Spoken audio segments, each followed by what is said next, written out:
Alors là, je désherbe des carottes.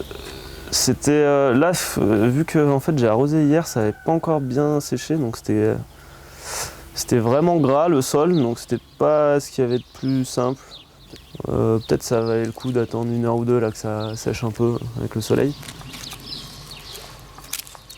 Quand il est un peu moins mouillé, j'essaye d'avoir la racine avec la plante. Et pour aller vite au couteau, ça va bien sur tout ce qui est jeune plant qui vient de germer, qui est au stade les premières vraies feuilles, quoi. Donc en passant le couteau dessous, normalement, ça fait que ça dégomme l'herbe. Après, quand c'est des herbes un peu plus développées et qui ont des systèmes racinaires un peu puissants, genre on a pas mal de laitrons, de pissenlits, donc qui ont une grosse racine qui descend profond. Ça, quand on peut, quand le sol dans les bonnes conditions, quand c'est pas trop sec, pas trop mouillé, on peut arriver en grattant un peu à arracher toute la racine, ce qui fait que l'herbe elle repoussera pas.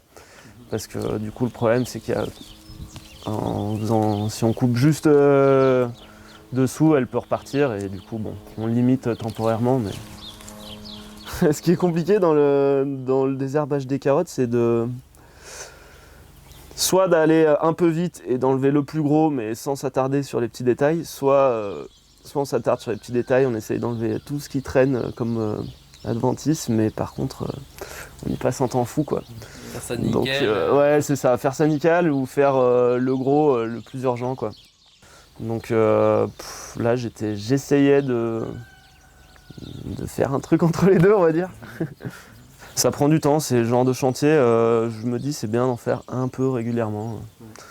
2 heures par-ci, 2 heures par-là, un peu, peut-être pas tous les jours, mais bon, on reste un peu dans la même position.